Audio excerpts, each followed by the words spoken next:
nílẹ̀ Yorùbá ipa ńlá ni Ifá máa ń kó lọ́jọ́ tí ìlú bá ṣetán láti yan ọba sípò. Bí Ifá olókun Aṣa Àti Ìṣẹ ṣe ní ipa ńlá, bẹ́ẹ̀ gẹ́ ni àwọn afọbajẹ náà ní ipa mánigbàgbé nípa yíyan ẹni tí yóò di ọba aládé tí yóò sì máa darí àkóso ìlú. Yàtọ̀ sí Ifá olókun Aṣa Àti Ìṣẹ, akọ́nilọ́rọ̀ bí ìyẹ̀kẹ́ ni. Yàtọ̀ sí àwọn afọbajẹ, ìjọba náà kò ṣàì ní ipa tiwọn náà. Bẹ́ẹ̀ ni owó àpè kánukò. Kí ni ohun tí ó wá ń da ètò ọba yíyan rú lóde tòní? Kí ni ti ìjọba nínú yíyan ọba? Kí sì ni ojúṣe àwọn afọbajẹ pẹ̀lú? Gbogbo ìpátá ni ọba ìlú Ọ̀tà, ọ̀jọ̀gbọ́n Oba Adéyemí Obalanlege ti bá tẹlifíṣàn yìí sọ. Bẹ́ẹ̀ gẹ́ ni kábíyèsí tú iṣu désàlẹ̀ kòkò nípa ipò ìlú Ọ̀tà tá a bá sọ nípa àwọn ìlú ìṣẹ̀ǹdálẹ̀ nílẹ̀ Yorùbá. Ẹ máa bá wa ká lọ. Irú tèmi báyìí tó wáyé pé owó ni wọ́n ń wá kó tó mú ọlọ́tà ní nígbà tí wọ́n fẹ́ tó fi mú èmi ní mú mi nítorí àwọn tó lówó jù mí lọ dáadáa wọ́n pọ̀. Nítorí èmi olùkọ́ lásán ni mí ní iléèwé yunifásitì, so kò dẹ̀ sí mi ò ṣe business, mi ò ṣe ọkàn torí ẹ̀mí sọ pé tó wáyé pé owó ni a fẹ́ lò nínú Ọ̀tà ní èmi kọ́ ni ọmọ àmú, ṣùgbọ́n Ifá ni a lò, ó dẹ̀ tàn mọ́lẹ̀ fáwọn afọbajẹ lọ́sùn mú mi.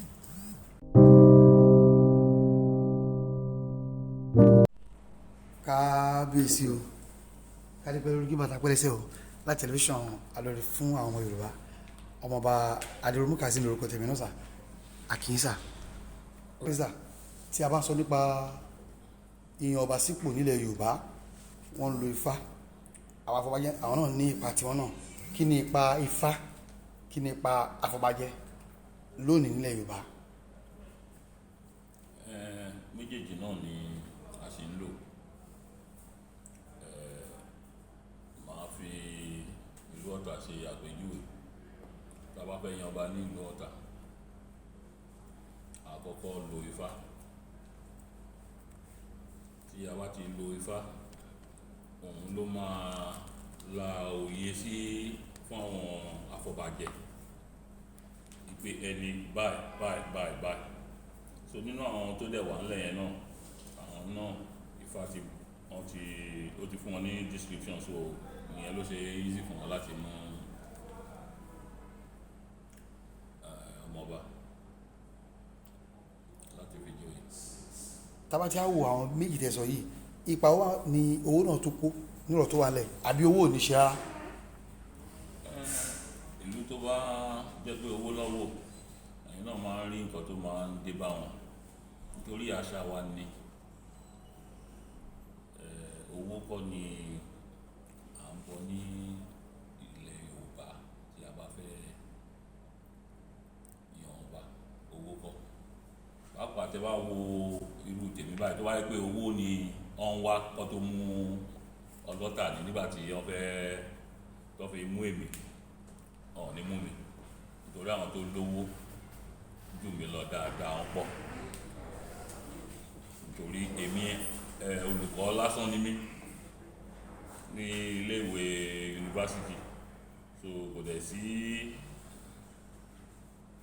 mi ò ṣe business, mi ò ṣe ọkàn torí ẹ̀mí sọ pé tó wáyé pé owó ni a fẹ́ lò nínú Ọ̀tà ní èmi kọ́ ni ọmọ àmú, ṣùgbọ́n Ifá ni a lò, ó dẹ̀ tàn mọ́lẹ̀ fáwọn afọbajẹ lọ́sùn mú mi.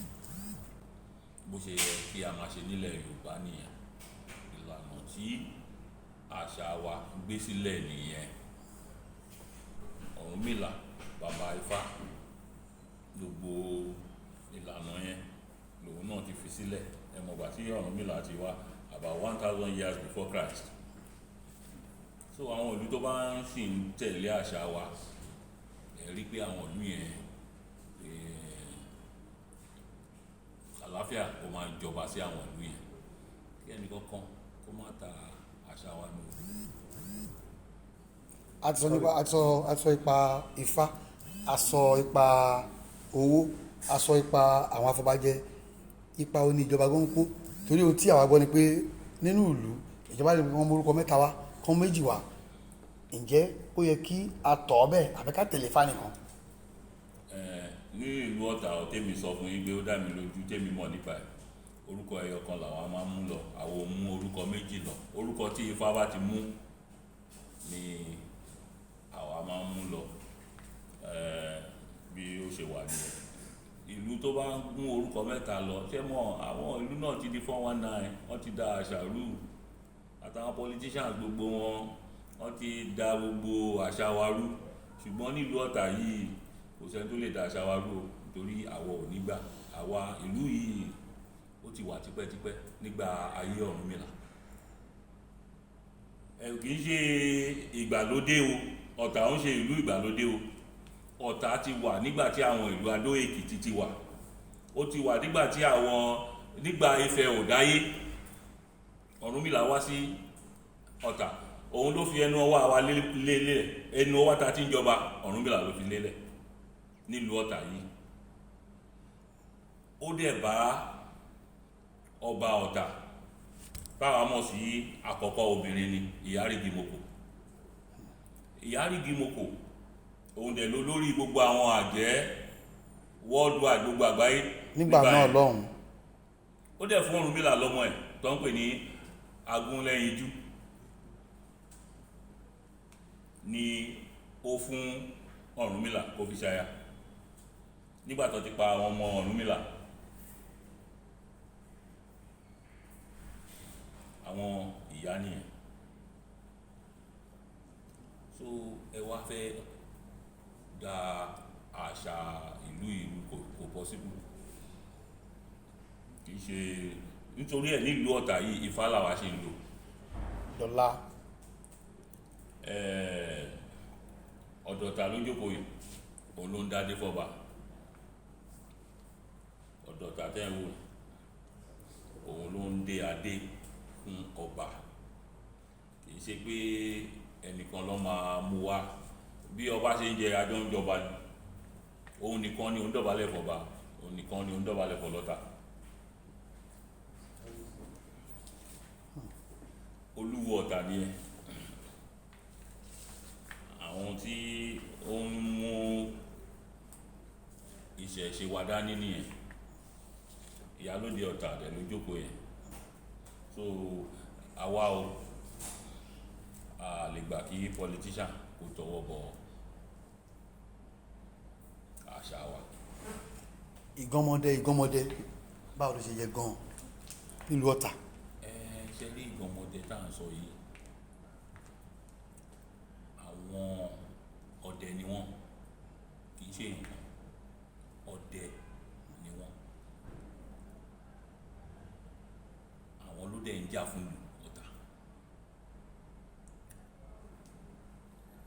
Ṣe rí bí ìjọ àwọn ọdẹ, wọ́n máa ń jókòó láràárọ̀ ẹ̀mọ̀kànjọ́ tó máa ṣọdẹ lọ, ó ní àbẹ́tẹ̀ tó máa wá jókòó sí. Tó bá dẹ̀ ti gbọ́ tó báyìí, gbogbo wọn máa dìde nìyẹn, wọ́n jà fún ìlú. Ní ayé ìgbà yẹn, àwọn ìjọ ọmọdé yẹn ló ń pè ní ìgànmọ́dé tó dẹ̀ ń jà fún ìlú Ọ̀tà. Kì í ṣe wọ́n ń ṣe ìlú Ọ̀tà nìkan, àtàwọn ìlú agbègbè tó jẹ́ ìlú Àwórì tó yí ká ló ń jà fún. Nítorí ìlú Ọ̀tà jẹ́ ìlú alágbára gan. Nígbà tá à ń sọ yìí, àwa àti Kétu lájọpàlà. Nígbà tá à ń sọ yìí, láti bíbà dé Ifẹ̀ kò sí ìlú ni, kí ló jẹ́ Ìbàdàn nígbà tí ìlú Ọ̀tà tó exist. Kí ló ń torí láti ìlú Ọ̀tà lọ ti introduce Ifá sí ìlú Ọ̀yọ́. Ìlú Ọ̀tà yìí lọ ti introduce Ifá tá à ń sọ yìí sí ìlú Ọ̀yọ́.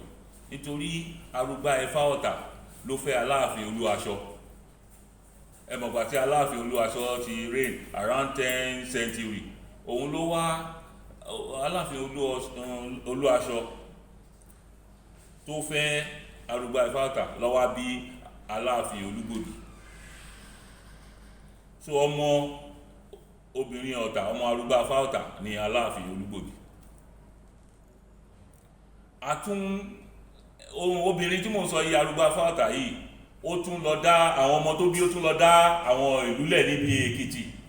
kí ni Adó Àwáyé àti ilẹ̀ Olújì tá à ń sọ yìí, obìnrin Ọ̀tà tá à ń pè ní Arúgbá Ọfá Ọ̀tà, òun ló bí àwọn tí ó lọ tẹ àwọn ìlú. Kábíyèsí o, ẹ̀yin àgbàlagbà máa sọ pé àríṣe àríkà ní bàbá ìrègùn. Àwọn ìtẹ̀síwájú àti ìdàgbàsókè wo lẹ lè tọ́ka sí pé ẹ ti mú bá ìlú Ọ̀tà nípa ti dé orí àpèrè àwọn bàbá yín? Ó pọ̀. Lákọ̀ọ́kọ́ ibi pálásì tẹwà yìí, ààrẹ ni tẹ bá tún wá dé àwọn pavilion tó wà ní mini stadium tó wà ní Ansaro ní school, tẹ bá tún wo gbogbo àwọn renovations àwọn school renovation tó ń lọ ní àwọn school yẹn, tẹ bá lọ sí àwọn school wa yẹn, tẹ bá tún wá lọ sí ibi ẹ̀yìn ambassador school, ẹ wá rí complex skill acquisition center tí president ṣe kọ síbẹ̀ fún wa, a story building. Ibẹ̀ la fẹ́ máa kọ́ àwọn ọ̀dọ́ wa ní bó ṣe ṣiṣẹ́ ọwọ́, vocational training. Pàápàá ní ìjọ Monday yìí, àwọn Nigerian breweries wọ́n máa bẹ̀rẹ̀ training fún àwọn 50 of our youths. Wọ́n vote 10 million fún training yẹn. Tó bá dẹ̀ ṣe fún wọn, tún máa ra equipment kan máa lò fún wọn. Computer programming wà ńbẹ̀, tailoring wà ńbẹ̀, àti bí àwọn other two other areas. Kábíyèsí, gẹ́gẹ́ bí olórí ìlú, tá bá wo ojú ọ̀nà Ṣàngó sí Abẹ́òkúta àbí àwọn mìíràn tó wọ ìlú wa ń bí, ọ̀nà tí tó kọ lóminú tó bá nínú jẹ́ púpọ̀ ni, kí ni ojúṣe àbí kí ni pa yín láti bá ìjọba sọ̀rọ̀ lórí àtúnṣe àwọn ọ̀nà yìí? À ń bá ìjọba sọ̀rọ̀, ṣùgbọ́n kì í ṣe ìjọba yìí nìkan là ń bá sọ̀rọ̀, láti bá àwọn ìjọba tó ti ń irú ìjọba Mósù, àti bá àwọn náà sọ̀rọ̀ kan ṣe kìíní yìí, ṣùgbọ́n ní ìjọba àpapọ̀ ni ó ń ṣe. Ṣùgbọ́n tẹ bá rí ọ̀nà yẹn sí federal government tó gbé fún Julius Berger under Sukuk program, àwọn Islamic banking borrowing, but àwọn Julius Berger ò ṣe iṣẹ́ tó yẹ kán ṣe ni. Ṣùgbọ́n bá dẹ̀ ṣe ń sọ, mo ti bá mínísítà Fáṣọlá sọ̀rọ̀, ẹ rí pé gómìnà wa náà Ọmọọba Dàpọ̀ Abíọ́dún, àwọn náà sọ láìpẹ́ yìí pé àwọn fún federal government, àwọn fún wọn ní ultimatum because ó ti sú everybody, ó ti sú Ogun State government náà. Ìyẹn ló wá mú kí gọ́ọ̀mẹ̀ntì wa ní ìpínlẹ̀ Ògùn kan wá bẹ̀rẹ̀ sí ṣe palliative measures. Ìjọba débẹ̀ iṣẹ́ ń lọ. Yorùbá nation káàkiri àgbáyé, kò sí tí wọn ti máa gbọ́rọ̀ Yorùbá gẹ́gẹ́ bí ọba aláyé. Sà, kí ni ìbáṣepọ̀, kí ni ọ̀nà àbáyọ sóhun tó wà láwọn kan tẹ́ sọ pé nǹkan tí òfin tètè ráyè lọ ni pé bí a torí pé ẹni tí ó gbé sórí tó gbé ìrúngbà yẹn, bóyá ìsúnmẹ̀yìn ọba aláyé lórí ẹ̀ ni àbí àìfọwọ́sí àwọn ọba aláyé làbí tí ìrí ọ̀nà àbáyọ sí? Kí ló ròyìn sà? Ṣe rí ọ̀rọ̀ yẹn láti ṣe jẹ́jẹ́ lórí ọ̀rọ̀ Yorùbá nation tẹ́ ń sọ yìí. Èmi gẹ́gẹ́ bí ọba aláyé nílẹ̀ Yorùbá, mo support restructuring. Irú restructuring tí mo dẹ̀ support ni pé irú yìí tí a wà tẹ́lẹ̀, which is a kind of regional system of government. Ta ní western region, ta ní northern region, ta dẹ̀ ní eastern region. Tẹ̀mọ́pá wa là ń ṣe òfin wa ń gbà yẹn. Àwọn ọrọ̀ ajé wa náà, àwa náà là ń rí sí ń gbà yẹn. Àwa ní center, but center yẹn ó loose. Àṣẹ tá bá pa bí òfin tá bá ṣe bíbà, ó mú anybody tó bá wọ bíbà yìí. Tó bá mọ̀ pé o lè ṣe bí a ṣe ń ṣe nílẹ̀ Yorùbá, wà kú lọ síbi tí o mọ̀ pé o lè bá wọn gbé. Irú yẹn èmi fara mọ́ yẹn. Ṣùgbọ́n pé ká ṣe àwọn máa ní Yorùbá nation, ká máa ní èmi ò fara mọ́ yẹn púpọ̀ rárá. kábíyèsí sà, ẹ jọ̀ọ́ sà, wọ́n ṣẹ̀ṣẹ̀ fi kábíyèsí jẹ ní ìlú Ìtẹ̀lé Ọ̀tà. Ẹ jọ̀ọ́ a dẹ̀ ṣàkíyèsí pé àwọn ìlú kéréje kan wà lágbègbè Ọ̀tà yìí bíi Ṣàngó bíi Ìjókòó tó jẹ́ pé wọ́n ní àwọn ọba tí wọ́n gba àṣẹ láti abẹ́ Ọlọ́tà, ṣùgbọ́n táwa rí pé onítèlè tuntun tó ẹ̀ṣẹ̀ jẹ Ọlọ́tà fọwọ́ sí. Báwo kí ni ìdí tí èlé fi rí báyìí? And àwọn ọba tó pera wọn lọ́ba lé àwọn ìlú kéréje tó wà nítòsí Ọ̀tà, kí lẹ ìgbésẹ̀ wo lẹ ń gbé? Torí pé ọ̀pọ̀ ìgbà ni àwọn ọba yìí ló máa ń ṣèṣì ọba káàkiri. Ìgbésẹ̀ wo lẹ ń gbé àti pé ìyàwó lẹ kọ sí onítèlè tó ẹ̀ṣẹ̀ jẹ? Òfin làwọn ń tẹ̀lé. Tí ìjọba bá ti fi èèyàn jọba, ìjọba ló ń fi èèyàn jọba, kì í ṣe tí ìjọba bá ní òun fi lé ìjọba àwọn ò ní choice than to stay with government decision. Ká dẹ̀ bá ìjọba ṣe nǹkan tó bá náà fẹ́. Ìjọba ló fi onítèlè jẹ, so àwa dẹ̀ ní láti fi ọwọ́ sí. Àwọn ọba tí ìjọba ò bá jẹ, àwọn ò gbọdọ̀ fọwọ́ sí nítorí ó lòdì sófin.